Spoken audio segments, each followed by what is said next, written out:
শুধু ওয়েটিং, কার সাথে করিতেছ তুমি ফিল্ডিং, ও ডার্লিং কার সাথে করিতেছ তুমি ফিল্ডিং। ওর ছেলে আমার খায় না খাবার, কথা কয় না মার সাথে, টাচ মোবাইল না দিলে সে রাগ করিয়া বসে থাকে। এইভাবে ইমান কি আর রাখা যায়? কি বেদি হইয়াছে সোনার বাংলা, বন্ধুরে কি বেদি হইয়াছে সোনার বাংলা। কতক্ষণ এই যে ছেলেটা, আল্লাহ রসুল বলছে ইয়ার ফলিন বিদ্যে উঠে যাবে, এক সুরুল জাহির, জাহিলিত বর্ষিত হবে। আমি আজ থেকে প্রায় 40-50 বছর আগে একটা হাদিস পড়ছিলাম, রসুল বলেছে ইয়ার ফলিন বিদ্যে উঠে যাবে, এক সুরুল জাহির, জাহিলিত বর্ষিত হবে। অর্থাৎ এমন একটা জামানা আসবে, রসুল বলেছে এমন একটা জামানা আসবে, হাতের মধ্যে আগুনের কয়লা রাখা সম্ভব হবে, মানুষের ভিতরে ইমান থাকবে না। আমি চিন্তা করলাম রসুলের কথা তো সত্য হবে, কিন্তু এই জিনিসটা কি হবে? এই জিনিসটা কি হইতে পারে? আগুনের কয়লা, আগুন রাখতে পারবে হাতে, এক কথা আগুন রাখতে পারবে, ইমান থাকবে না। এটা কিভাবে সম্ভব হবে? আমি রিসার্চ গবেষণা করতে করতে আসে 10 থেকে 15 বছর ধরে আমার কাছে ধরা পড়ে গেছে যে রসুল যে কথা বলছে যে আগুনের কয়লা রাখা সম্ভব হবে, ভিতরে ইমান নাই, সেই আগুনের কয়লা হলো মোবাইল, আর ভিতরে মানুষের ইমান নাই। কথা কন, এই মোবাইলের মধ্যে কি নাই কন? এই মোবাইলের মধ্যে যা দেখতে চান এখনই আসবেন, খালি এরকম করবেন, একজন মহিলা এসে বলবে পিকু পিকু। আগেকার লোক অলি হওয়া খুব সহজ ছিল, কারণ অলি হইতে গেলে 1 নাম্বার অন্য নারীর দিকে নজর দেওয়া যাবে না।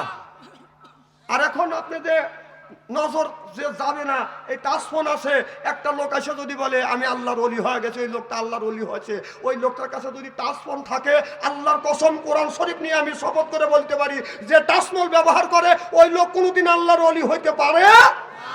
কারণ হাদিস শরীফের মধ্যে আছে, কোরআনের মধ্যে আছে, মহিলার দিকে একবার তাকালে আল্লাহ মাফ করবে, দ্বিতীয়বার তাকালে আল্লাহ আমলনামায় গুনাহ লিখবে।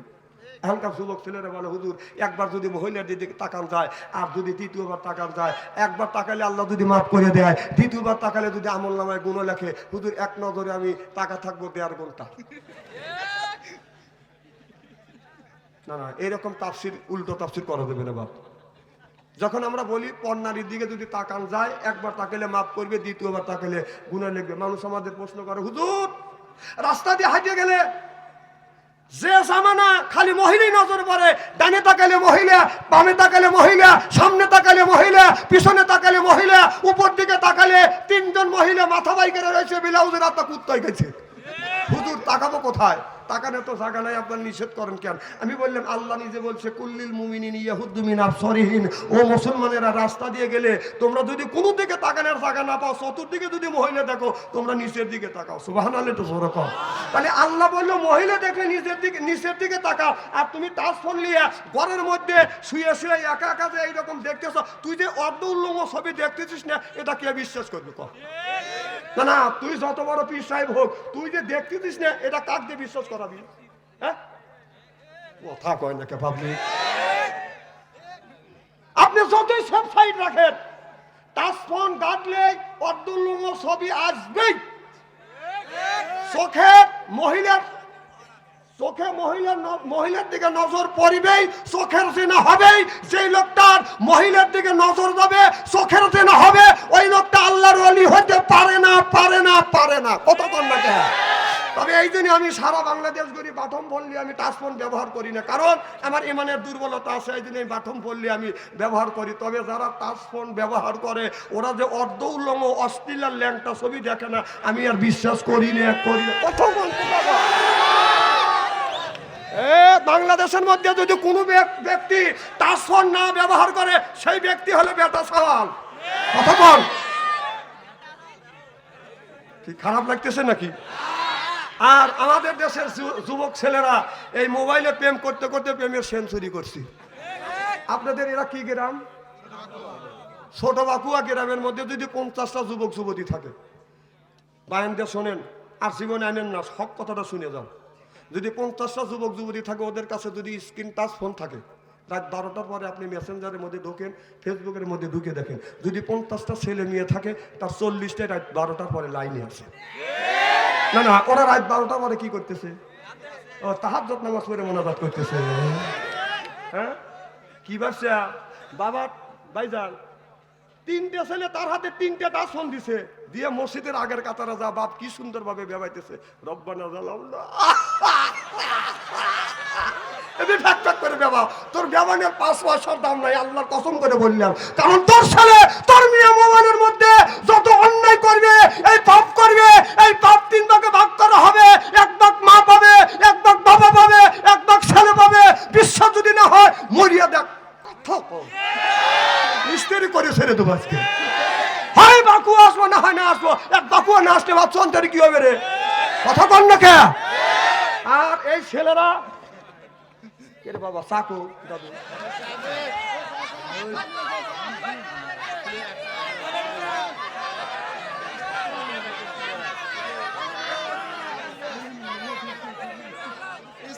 কি বাপ, খুব কি খারাপ লাগতেছে নাকি? যদি আমি ঘন্টা খানি আলোচনা করি আর শোনার জন্য রাজি আসান তো হাত তুলে দেখান তো, দেখে রাগ করবেন কারা কারা?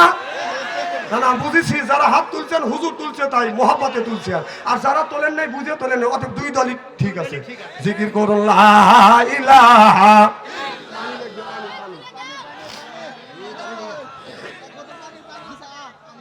পানি দিয়ে এসো, হয় না লা ইলাহা আল্লাহ ইলাহা। আমার ভাইয়ের আমার দেখেন, আল্লাহ বললেন ও দুনিয়ার মানুষেরা, যুবকদেরকে আল্লাহ বলছে ইন্না কায়দা কুন্না, ও দুনিয়ার মানুষেরা তোমরা শোনো, তোমরা যদি শয়তানের ওয়াসওয়াসা থেকে তোমরা বাঁচতে পারো, কিন্তু মহিলার কাছে বললে তোমরা কিন্তু বাঁচতে পারবে না। ইন্না কায়দা কুন্না, শয়তানের ওয়াসওয়াসা থেকে বাঁচা যায়, কিন্তু দুষ্ট নারীর ওয়াসওয়াসা থেকে বাঁচা বাঁধান সম্ভব না। চিল্লাকন ঠিক কিনা? এই জন্যই যে যুগ শুরু হয়েছে, যারা আপনারা ছেলের বাবা আসান, মেয়ের বাবা আসান, আপনার ছেলের বয়স 15 বছর, সে উপযুক্ত হয়েছে, বিয়ে করতে চায়, তাকে বিয়ে দেন। না না, তাকে আপনারা বিয়ে দেন না কেন? আপনার ছেলে বিয়ে করতে চাচ্ছে, আপনার ছেলে বিয়ে করতে চাচ্ছে, বিয়ে দেন। আপনার মেয়ে বিয়ে করতে চাচ্ছে, আপনার মেয়েকে বিয়ে দেন। বিয়ে দেওয়া আপনার জন্য ফরজ। আপনার ছেলে মুখ ফুটে বিয়ে করতে চাচ্ছে, আপনার মেয়ে বুক ফুটে বিয়ে করতে চাচ্ছে, আপনি কেন বিয়ে দিচ্ছেন না? ফরজটাকে তরফ করে দিয়েন না। কারণ আপনি তো এই জামানা বোঝেন না, এই জামানার মধ্যে যে যুগ, মোবাইলের মধ্যে যে অবস্থা শুরু হয়ে গেছে, ওর ইমান রাখাই ওর কঠিন হয়ে যাচ্ছে। অনেক লোক চিঠি লেখা, হুজুর আমি বিয়ে করতে চাই, মেয়েও বিয়ে বসতে চায়, আমার মাও রাজি না, বাবাও রাজি না, ছেলের মাও রাজি না, বাবাও রাজি না, হুজুর এখন কি করবো? বললাম যে তুই চলে যা। না না শোন, তাছাড়া কি বলবো, ইমান তো বাসা। তাহলে এক ঘটনা ঘটবে, কথা কন। ছেলের বাড়ি রংপুর, মেয়ের বাড়ি বরিশাল, চালায় শুধু বরকির পাল। 2 জন মোবাইলে হয়েছে কথা, কোনোদিন হয় না দেখা, 2 জন চলে যায় ঢাকা, হয়ে যায় বাদান দেখা, মন হয়ে গেছে ফাঁকা, কিনে আনে নাকের ফুল, মোল্লা দিয়ে করে কবুল, এরপরে কিনে আনে লাল শাড়ি, ওইটা হলো স্ত্রী, মাঠে হলো লম্বা চুল, ওইটা হবে স্ত্রী, করা যাবে না গুড়া গুড়ি, বলে গেল বাথরুমে আনসারি, জোর কন ঠিক কিনে? ছেলের বাড়ি রংপুর, মেয়ের বাড়ি বরিশাল, মোবাইলে মোবাইলে প্রেম হয়েছে, 2 জন বাদান চলে গেছে, বাদান ঢাকা, ঢাকা যা বাদান দেখা হয়েছে, এরপরে ফুল কিনে আনছে, মোল্লা দিয়ে বাদান কবুল করছে। আর কি করবে? কথা কয় না না, আপনার ছেলেকে বিয়ে দেন, মেয়ে বিয়ে করতে চাচ্ছে বিয়ে দেন। কারণ 19 বছর না হলে মেয়ের বিয়ে হয় না, বিয়ে দিতে দেয় না, সরকারের থেকে বাধা দেয়, গ্রামের লোকও বাধা দেয়। কি করেন, বাধা দেয় না? ছেলের বয়স 21-এর নিচে যদি হয়, 20 বছর যদি বয়স হয়, তখন যদি বিয়ে করতে চায়, সরকারের পক্ষ থেকে বাধা দেয়। কথা কন? কারণ ওরা বিয়ে করতে চাচ্ছে, ছেলেও বিয়ে করতে চাচ্ছে, মেয়েও করতে চাচ্ছে, বিয়ে দিচ্ছে না। দেখেন, বাধা দেওয়ার লোক অনেক আছে। ওই মেয়ে 19 বছর বয়সের আগেই একে বিয়ে করতে চায়, বিয়ে দিতে চাচ্ছে, আগ্রহ আছে। আর 19 বছর পার হয়ে গেছে, 32 বছর বয়স হয়ে গেছে, মেয়ের যখন বয়স হয়ে গেছে, আর কেউ কাছে যায় না। ও বাধা দেওয়ার লোক আছে।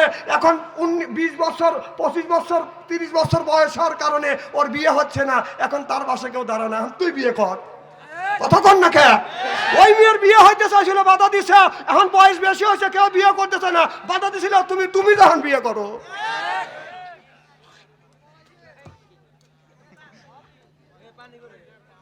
বাবা, একটা ছেলে যদি বিয়ে করতে চান, যারা গার্জিয়ান আছেন, আপনি বিয়ে দেন। বলে অনেক লোক বলে, হুজুর বিয়েতে করাবো, আমার ছেলে খাবে কি? নিজ পায়ে দাঁড়ানো শিখুক না, ওকে আপনার পায়ে দাঁড়ায়। রিজিকের মালিক কে? আপনার ছেলে মেয়েকে দুনিয়ায় পাঠানোর 50,000 বছর আগে আল্লাহ রিজিক দিছে, তারপরে আপনার ছেলে মেয়েকে আল্লাহ দুনিয়ায় পাঠাইছে। হয়তো আপনার ছেলেকে বিয়ে করান, বৌমা যখন বাড়িতে আসবে আপনাকে আব্বা বলে ডাক দিবে, ওই সময় আল্লাহ রিজিকও খুলে দিবে পারে। কথা কন না কে? আমার ছেলে, ছোট ছেলে, 15 বছর 16 বছর বয়স, বিয়ে করবে চাইছে, ও তো কোনো কাজই জানে না। আমি চিন্তা করলাম, আমি তো হাদিস পড়ছি যে রিজিকের মালিক আল্লাহ, হয়তো বেটা বিয়ে দিলে বৌমা আসলে রিজিক খুলে দেবে। ছেলে বিয়ে দিছি, এখন ছেলের কামের রিজিকের রাস্তা আল্লাহ খুলে দিছে। সুবহানাল্লাহ। এটা তোর কথা। এরকম ছেলে যদি বিয়ে করতে চায় বিয়ে দেন, ঠেকা রাখেন না। মেয়ে যদি বিয়ে করতে চায় বিয়ে দেন। যুবকরা কথা কয় না, জান তো শীতের দিন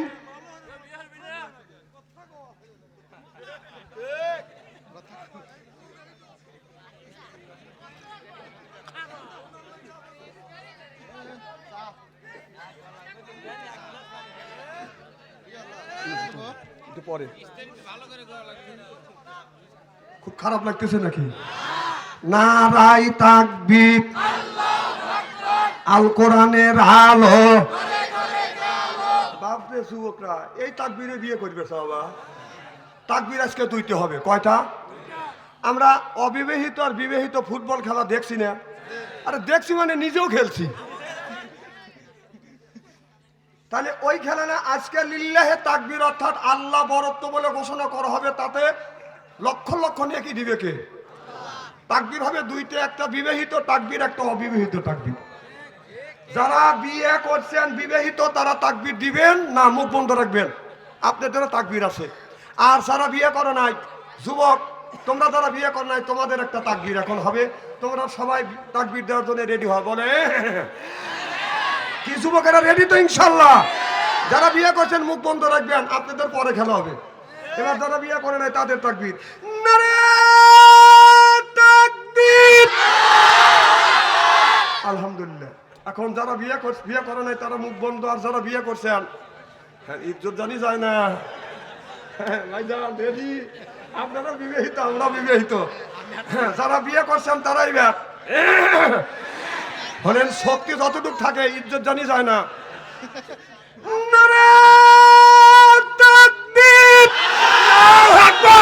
বিবাহিতরা জয়যুক্ত হয়েছে, বিবাহিতরা জয়যুক্ত হয়েছে, অবিবাহিতরা পারে নাকি? বাবা সব সময় আমাদের সাথে বাহাদুরি করে না, কারণ আমরা তোমাদের গার্জিয়ান। যখন ঠিক কিনা? অমুক মা বোনেরও তো তাকবীর দেয় নাকি? আর আমি তাকবীর দেওয়া আসি কোথাতে হুজুর এখানে তাকবীর দিচ্ছে, মা বোনেরও তাকবীর দিচ্ছে। না না এর পারো নাই কে তোমরা? এই তো না না না না না, আমি জানি। শোনো দাঁড়াও, ফুটবল খেলার সময় না না, যুবকরা না পারলি, অবিবাহিত ছেলেরা না পারলে কায়া করে। কি কান কায়া করে না? কি কবো, বাচ্চারা উঠছে, বড় বাইরে উঠছে, কথা কন পারে নাই, কায়া করে আসছে সইতে। না না আমি চিনি তোমারে।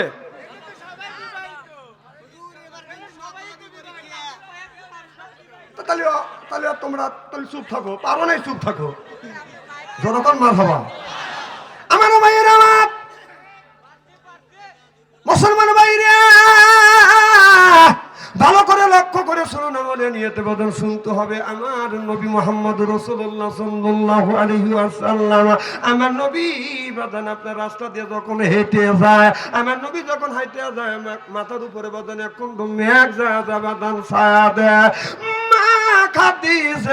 এই দৃশ্য দেখি আমার নবীর কাছে যা বলতেছে, মুহাম্মদ আমি তোমাকে বলবো, হয় হা বলবে, না হয় না বলবে। আর যদি তুমি হা বলো মানুষের কাছে প্রকাশ করবো, আর না বললে এইটা আমি অন্তরের মধ্যে রাখবো। কিয়ামতের ময়দানে আল্লাহর আদালতে এই কথাটা আমি পেশ করবো। চিল্লা কোন আল্লাহু আকবার। আপনাদের মনে আছে? আমার ভাইয়েরা, আমার এবার খাদিজাতুল কুবরা বললেন, মুহাম্মদ আমি তোমাকে বিয়ে করতে চাই। আমার নবী বললেন, না আমি কিছু বলতে পারবো না, এখনো আমার গার্জিয়ান আছে। বলে, মুহাম্মদ তোমার গার্জিয়ান কে? কয় আমার চাচা এখনো বেঁচে আছে। এইবার আমার নবী বললেন, আমার চাচা অনুমতি না দিলে আমি হা না কিছু বলতে পারবো না। আমার নবী চলে গেল চাচা আবু তালেবের কাছে, যা বলে, চাচা খাদিজা আমাকে বিয়ে করতে চায়। আমার নবী বললেন চাচা খাদিজা আমাকে বিয়ে করতেছে, আপনি কি বলেন? চাচা বলে ভাতিজা তুমি একজন যুবক মানুষ, তুমি একজন কুমারী মহিলাকে বিয়ে করবে, ও ভাতিজা তুমি খাদিজাকে বিয়ে করো না। নবী বলে চাচা যদি আপনি না করছেন আমি বিয়ে করব না। কিছুক্ষণ পর চাচা আবার চিন্তা ভাবনা করে এসে বলতেছে বেটা মুহাম্মদ খাদিজা কি তোমাকে বিয়ে করতে চায়? এবার নবী বললেন হ্যাঁ খাদিজা আমাকে বিয়ে করতে চায়। আমার নবী বললেন চাচা বলে ভাতিজা খাদিজা যদি বিয়ে করতে চায় আমি খাদিজার সাথে তোমাকে বিয়ে করানোর জন্য রাজি। এবার নবী বলে চাচা আপনিও রাজি আমিও রাজি, চিল্লাকান আল্লাহু আকবার। চাচা আপনি যখন রাজি আমিও রাজি, তবে চাচা আমি একটা কথা বলবো যে কি দেখে বলো চাচা ও চাচা প্রথমবারের মতো আপনি কেন না করলেন, আবার কিছুক্ষণ পর বুঝে শুনে কেন তুমি স্বীকার করলে? দেখে বলতেছে ভাতিজা প্রথমবারে আমি চিন্তা করলাম, চিন্তা করিয়া পরে আমি রাজি হইলাম। ভাতিজা তুমি হলে এতিম মানুষ, গরিব মানুষ, কেউ তোমাকে দেখতে পারে না। আর খাদিজা রাদিয়াল্লাহু তাআলা হলো মক্কা মদিনার ভিতরে সবচেয়ে ধনী ব্যক্তি। এই খাদিজাকে তুমি যদি বিয়ে করো, খাদিজার অর্থ সম্পদ আছে, এই খাদিজাকে যদি তুমি বিয়ে করো খাদিজা তোমার স্বামী, খাদিজা তোমার স্ত্রী হবে।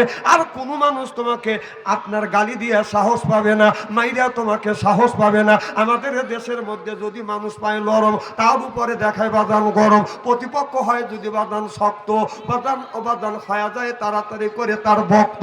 জোরকন ঠিক কিনে? শক্তর ভক্ত নরমের জম, চিল্লাকন ঠিক কিনে? একজন মারামারি করছে একটা গরিবের ছেলে আর ধনীর ছেলে। গরিবের ছেলে কিছু ছেলে আছে যদি ফ্যান আর ভাত বান্তা ভাত খায়, গায়ে কোন শক্তি আছে, মারামারি করে ধনীর ছেলে মাইরিয়ে একবারে শোয়াইছে। সোয়াক ধনীর ছেলে মারি খায়, দৌড়ে বাসায় যা বলতেছে আব্বা অমুকের ছেলে আমাকে দৌড়ে মারছে, কিচ্ছু তো নাই, ওর গোষ্ঠীর মধ্যে আপনার 15-16 খান লাঠি আছে, শাস্তু যেটা তো বাই দিয়ে, এদিকে টাকার জোর আছে। তখন বলতেছে ধর ধর বেটা, কে কোনে আছিস ধর। আর ওরা গরিব হলু, গোষ্ঠীর টাকা পয়সা কম হলু, গোষ্ঠীর লাঠি আছে 150 হান। ওরা 8-10 খান লাঠি নিয়ে যা দেয় ওমরে 150 খান লাঠি। তখন করতেছে লাঠি ফালা দিয়ে আল্লাহ বিচার করবি। যদি নরম পাইতো কি করতো, বাইরে শোয়াইতো। যেই দেখছে ওমরে শক্ত, তখন আল্লাহ তুই বিচার করিস, আল্লাহ খা ঠেকা পড়ছি। শোনেন একটা কথা শোনেন, একটা লোক যদি দুর্বল হয় তাকে যদি আপনি মারেন, তাকে যদি ক্ষতি করেন, আঘাত করেন, যদি দুঃখ দেন, সেই লোকটা যদি বিচার না করে, প্রতিবাদ যদি না করে, যদি আল্লাহর কাছে যদি বিচার দেয়, এই বিচারটা খুব মারাত্মক সাংঘাতিক হবে, মনে রাখেন। যদি সে মানুষদের বিচার করে তাও আপনি পার পাবেন, যদি আল্লাহর কাছে বিচার দেয় এই বিচার এমন হবে তখন ওই বিচারের বার আপনি সহ্য করতে পারবেন না। এজন্য একটা লোকে মারিয়া আপনি ওই লোকটার কাছে যদি ভুল করেন ক্ষমা চান, দুনিয়াও ক্ষমা পাবেন, আখেরাতও পাবেন। আর যদি আপনি একটা লোকে গরিব মনে করে আজকে থাপ্পড় লাগা দিয়েছেন, আপনি কিয়ামতের ময়দানে আল্লাহ মাফ দিবে না। আল্লাহ বলবে ওই বান্দা যদি মাফ দেয় তবেই আমি মাফ দেবো। আমার ভাইয়ের আমার নবী বললেন, চাচা বললে ভাতিজা তুমি গরিব মানুষ, ভাতিজা তুমি যদি তাকে বিয়ে করো তাহলে তোমাকে সবাই সম্মান করবে। এবার হযরতে আমার নবী যায় খাদিজাতুল কুবরার কাছে যা বলতেছে খাদিজা আমার চাচা রাজি আমিও রাজি, তবে একটা কথা গোরা খাদিজা আমি যদি তোমাকে বিয়ে করি তোমার জমা জমি অর্থ সম্পদ যা কিছু আছে সব কিন্তু আল্লাহর রাস্তায় দান করে দিতে হবে। খাদিজাতুল কুবরা বললে ইয়া রাসূলুল্লাহ ইয়া হাবিবাল্লাহ আপনি যদি আমাকে বিয়ে করেন আমি আমার জমা জমি তালাতাল অর্থ সম্পদ যা আছে সব আল্লাহর রাস্তায় আমি কুরবান করিয়া দিব। সিল্লাকান আল্লাহু আকবার। আমার ভাইরা যখন খাদিজা আমার নবীকে যখন বিয়ে করবে এই কথাটা মক্কা মদিনার মধ্যে বাদান ছড়িয়ে গেল। মক্কার ভিতরে বড় বড় নেতারা, বড় বড় ধনী ব্যক্তিরা, শিল্পপতিরা মিছিল করতে করতে খাদিজাতুল কুবরার কাছে এসে বলতেছে খাদিজা ও খাদিজা তুমি কেন মুহাম্মদ সাল্লাল্লাহু আলাইহি সাল্লামকে বিয়ে করতেছো? এই মুহাম্মাদের মা নাই, বাবা নাই, মুহাম্মদ হলো গরিব মানুষ, তুমি এই মক্কার ভিতরে বড় বড় নেতাদেরকে কেন তুমি বিয়ে করলে না? মক্কার বড় বড় নেতাদের কেন তুমি বিয়ে করলে না? শিল্পপতি আছে তাদের কেন তুমি বিয়ে করলে না? তুমি যদি মুহাম্মদকে বিয়ে করো, তোমার সাথে আমরা সমাজ জামাত করব না, তোমার সাথে ব্যবসা বাণিজ্য করব না, তোমার সাথে উঠা বসা করব না, করব। এবার খাদিজাতুল কুবরা বলল, কেন তোমরা আমাকে বয়কট করবে? বলে আমাদের মান ইজ্জত এখন চলে গেছে। মক্কার ভিতরে বড় বড় ধনী ব্যক্তি আছে, তাদের বিয়ে না করিয়ে, বড় বড় নেতা আছে তাদের বিয়ে না করিয়ে মুহাম্মদ সাল্লাল্লাহু আলাইহি সাল্লামকে কেন তুমি বিয়ে করতেছো? এই জন্য আমাদের ইজ্জত যাবে, আর যদি তাকে বিয়ে করো তোমাকে আমরা বয়কট করব। খাদিজা রাদিয়াল্লাহু তাআলা আনহু বলে, কোন ছেলের মেয়ের বাবা যদি মেয়েকে যদি বিয়ে দেয়, ওই ছেলের চারটে দিক দেখে, চারটে গুণ দেখে। চারটে দিক যদি ভালো থাকে, চারটে গুণ যদি ভালো থাকে, ওই ছেলের সাথে আপনার মেয়ের বাবা মেয়েটাকে বাদান বিয়ে দেয়। এক নাম্বার গুণ, মেয়ে যখন বিয়ে দেয় ওই ছেলের বংশগত দিক থেকে ভালো না খারাপ, এই দিকের রিপোর্ট ভালো না খারাপ, সেই দিক দেখে। এইটা যদি প্রথম ছেলের দেখে, তোমরা বলো ও মক্কার নেতারা, ও মক্কার ধনীরা, তোমরা বলো মক্কা মদিনার ভিতরে সবচাইতে ধনী ব্যক্তি, আপনার মক্কা মদিনার ভিতরে সবচাইতে উচ্চ বংশের মানুষ কারা? বলে মক্কা মদিনার ভিতরে উচ্চ বংশের মানুষ হলো কুরাইশ বংশের মানুষ। তাহলে মুহাম্মদ সাল্লাল্লাহু আলাইহি সাল্লাম কোন বংশের মানুষ? কয় কুরাইশ বংশের মানুষ। আমি যাকে বিয়ে করতে যাচ্ছি কোন বংশের মানুষকে?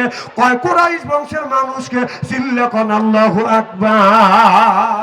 আপনার ছেলে যখন বিয়ে করবেন, মিয়ার চারটে জিনিস দেখবেন। কয়টা? যেরকম কয়টা? আর মিয়া যখন বিয়ে দিতে যাবেন, ছেলের চারটে দিক দেখবেন। যদি চারটে দিক দেখে যদি বিয়ে দিতে পারেন, আপনার ছেলে আর মিয়ার যখন ওই মিয়ার সাথে ছেলেকে যখন বিয়ে দিবেন, জীবন সংসার সুখের সংসার হবে, দুনিয়াও শান্তি হবে, আখেরাতেও জান্নাতি হবে। যেরকম সুবহানাল্লাহ। আর ওই যে আর একটা ওয়াজ করব, শুনবেন কি? একই দিনে দুইটা মেয়ে বিয়ে হয়েছে, ভুল কমে ছোট মেয়ে বড় জামাইয়ের ঘরে গেছে, আর বড় জামাই ছোট জামাইয়ের ঘরে গেছে। একদিনে বিয়ে হয় না? কথা করে বিয়ে হয় না? তো ছোট মেয়ে বড় জামাইয়ের ঘরে গেছে, বড় মেয়ে ছোট জামাইয়ের ঘরে গেছে। মেয়েটা বিয়ে দিছে সাদাতপুর, ছোট মেয়ে, বড় মেয়ে বিয়ে দিছে হলো সিরাজগঞ্জ রোডে। কারণ 2 দিন চলে গেছে, বাসর ঘর হয়ে গেছে। মেয়ের মা বলতেছে, দুইটা মেয়েই আর ছেলে সন্তান নাই, বিয়ে দিছি। মিয়া চলে গেছে, 2 দিন ধরে স্বামীর বাড়ি গেছে, একটু দেখে আছি।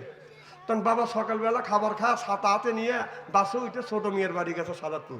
যা দেখে ছোট মেয়ে না, ওই বাড়িতে গেছে বড় মেয়ে। কেন মা, তোকে বিয়ে দিলাম সিরাজগঞ্জ, তুই এখানে কেন? এখানে তো আমাকে দিচ্ছে।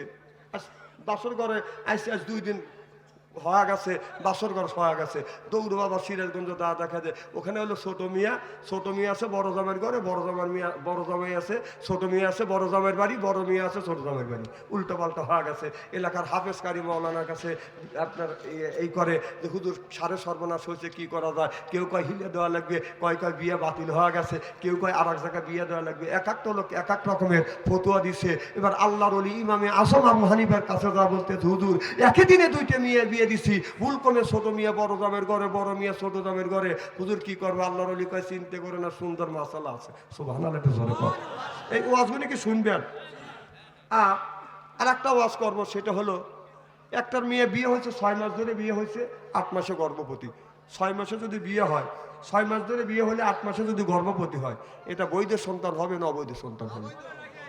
এখন ছেলে বলতেছে যে 6 মাস ধরে বিয়ে করলাম, 8 মাসে গর্ভবতী, এই বউ আমি রাখবো না।